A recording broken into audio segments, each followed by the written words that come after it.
সাথে এডিসিতে যে দুর্নীতি, এবং সেখানে শোনা যাচ্ছে, আপনারা দেখেছেন, আপনাদের কাগজগুলোতে উঠেছে, এডিসিতে যখন এডিসির বিগত নির্বাচন চলাকালীন সময়েতে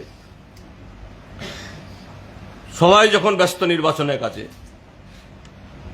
ত্রিপুরা মাথা পরিচালিত এডিসি চুপিসারে প্রায় 200টা চাকুরি, কোনো ইন্টারভিউ নাই, কোনো ধরনের নোটিফিকেশন নাই, অ্যাডভার্টাইজমেন্ট নাই, নিয়োগ করে দিল। তার বিরুদ্ধে হাইকোর্টে কেস হয়েছে, সেখানে পিআইএল হয়েছে, হাইকোর্ট এটা গ্রহণ করেছে। এবং তার সাথে আরেকটা খবর, যে এই ঘটনাকে চাপা দেওয়ার জন্য বা অন্যদিকে ডাইভার্ট করার জন্য এডিসির তরফ থেকে নাকি একটা তদন্ত কমিটি বসানো হয়েছিল একজন এই রিটায়ার্ড জাজকে দিয়ে।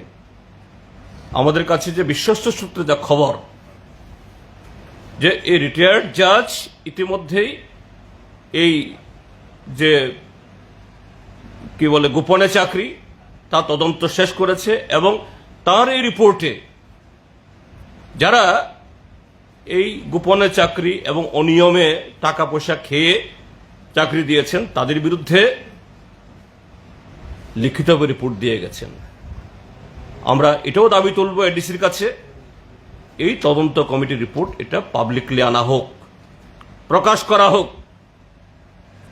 কারা যুক্ত। তৎকালীন সময়কার চিফ এক্সিকিউটিভ মেম্বার পূর্ণচন্দ্র জমাতিয়া, একটা ভালো সময়ে যিনি চিফ এক্সিকিউটিভ অফিসার ছিলেন সিকে জমাতিয়া, এখন তিনি আবার সেখানে ইএম হয়ে গেছে নির্বাচিত হয়ে রিটায়ারমেন্টের পর। আরো যারা আমলারা যুক্ত আছেন, এটা বের হোক যে কিভাবে এই এডিসিটাকেও একটা দুর্নীতির একটা মৃগেয় ক্ষেত্রে পরিণত করেছে। এগুলোর উপরও আগামী দিন আমাদের লড়াই সংগ্রাম ইত্যাদি হবে।